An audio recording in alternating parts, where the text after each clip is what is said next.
kill. Monster kill! Killing spree! Triple kill!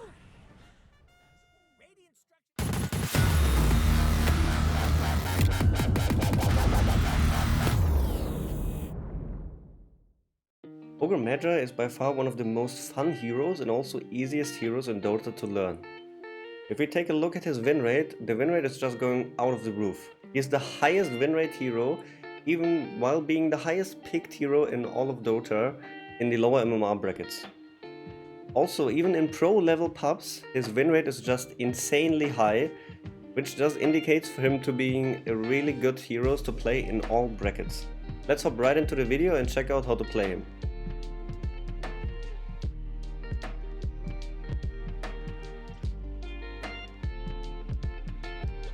Probably the best thing about Ogre Magi is his tankiness, especially in the early game. This hero starts off with 7 base armor, which is the highest out of all support heroes. 7 base armor will translate into 30% damage reduction right from the get-go without any items. Besides his high armor value, Ogre Magi also offers an outstanding 5.6 HP regen.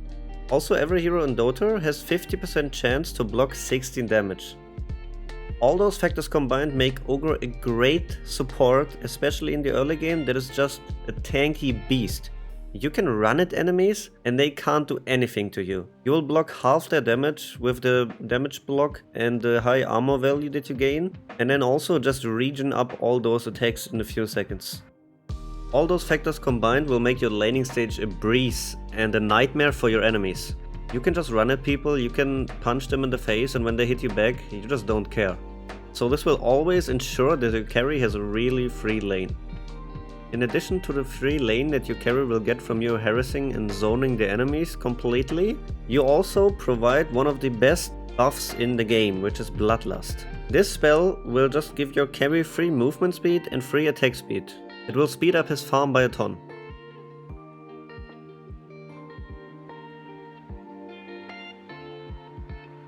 Our strongest spell in the early game is Ignite.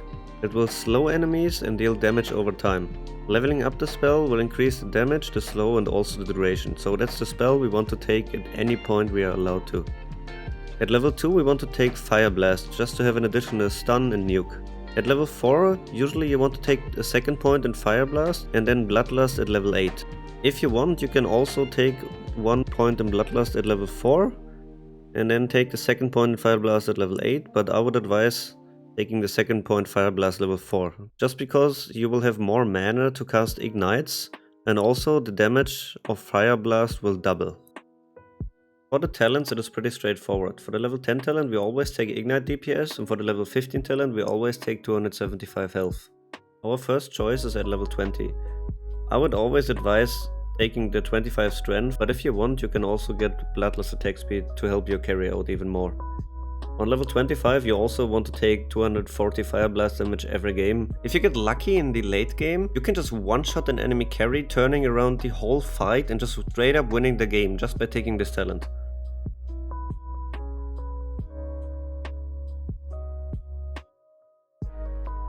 For the starting items on Ogre, we want to buy 1 set of Tangos, Orb of Venom and then 3 Mangoes.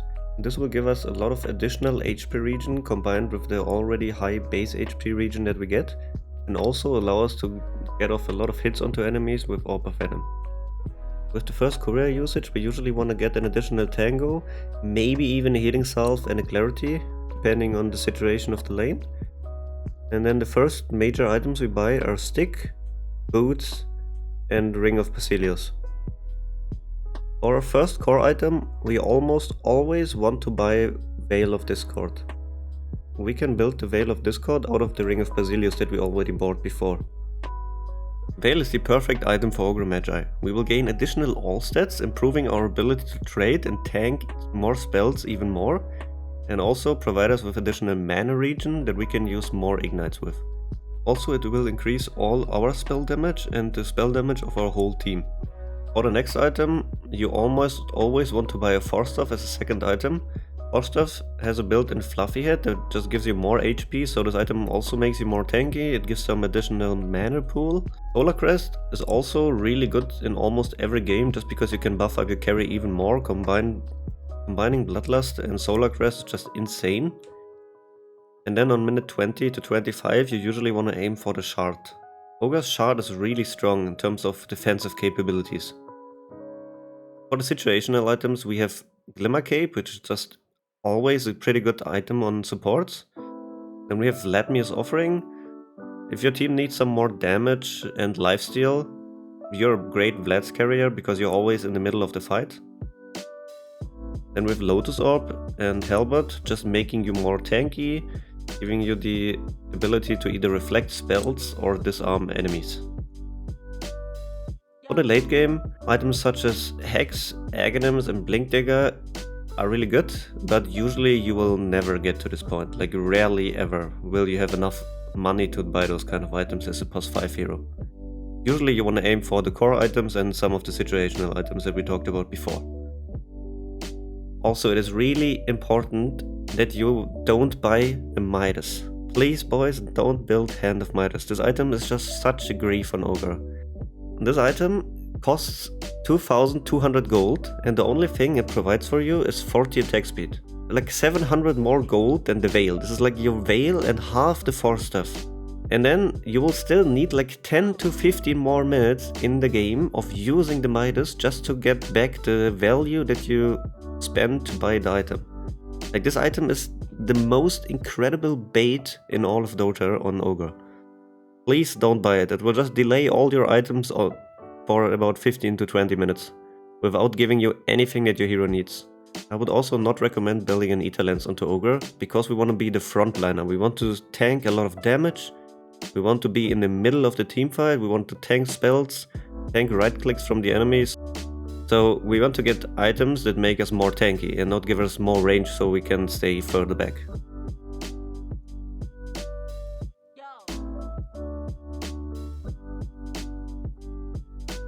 Now we want to check out the most important spell of Ogre Magi, which is Multicast.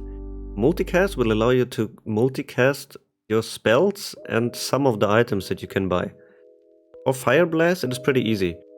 If you multicast Fire Blast on a target, it will just cast the Fire Blast again. If you multicast 4 times, it will cast 4 Fire Blasts onto the target. Without multicast, Ignite will fire 2 projectiles. For each multicast there will be 2 additional projectiles. The projectiles themselves affect targets that are not affected with your Ignite debuff yet. However, the debuff will stack when all targets in range are already affected by your Ignite.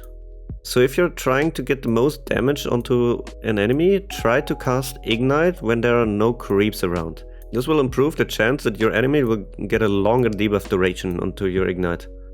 For Bloodlust and Aghanim's Shard, it is pretty easy. Multicasting your Aghanim's Shard or Bloodlust will just affect the random allied unit, prioritizing heroes in the range of the spell. You can also multicast items. From the recommended items, the only items that you can multicast are Hex and Heaven's Halberd.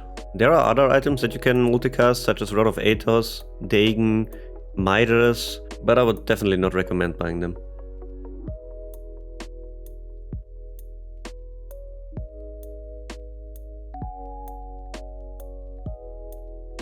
The most important part about Ogre gameplay is the early game, especially the first few waves.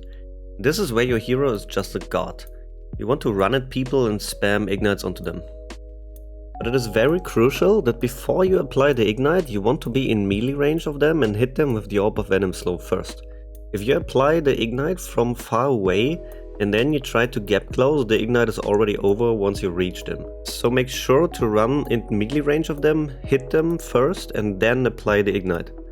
This way will allow you to get a lot of hits onto the enemies.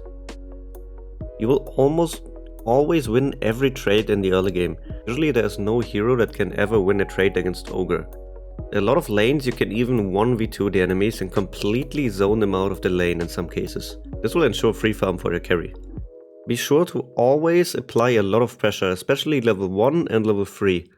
Also, Ogre offers a lot of base damage, so in situations where you can't hit the enemies and trade with them, help your carry deny creeps.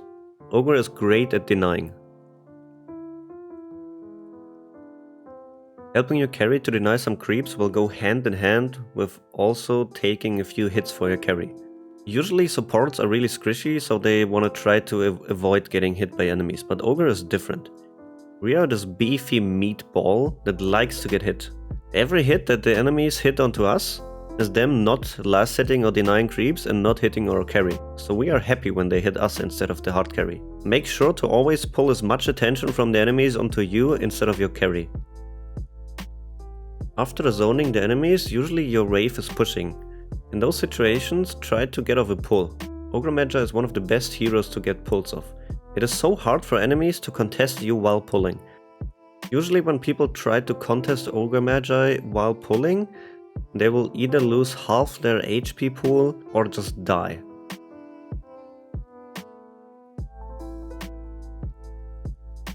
Every time you're close to the full minute mark, try to stack a lot of camps. You can even double stack camps with good usage out of your Fire Blast and Ignite. When the enemies have the ability to gank your carry while he is farming the triangle, especially if it's stacked, try to stay in front of them to break smoke ganks. It's better that you die instead of your carry. In the early and mid game we are probably the tankiest hero on our team, so make sure that you're always frontline, especially in teamfights. You'd rather sacrifice your own life than the life of your carry. Usually people waste a lot of spells onto Ogre Magi. Every spell that is casted on you is one less spell casted onto your allies, keep that in mind. In a lot of cases you will die, but your team will win the whole team fight, that's worth it. Always cast your Bloodlust and your Shard ability on cooldown onto your whole team. Bloodlust is the best ability of your hero in the late game. Also, it is really important that you provide vision in teamfights. Keep in mind we are the POS 5.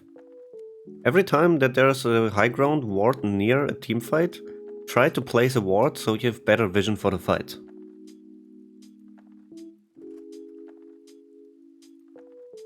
We are also one of the best position 5 heroes to take Roshan with your whole team. We can buff up our teammates with Bloodlust, giving them increased attack speed, and then also, if we buy Solar Crest, we can additionally cast Solar Crest into Roshan. This will make Roshan melt in a few seconds.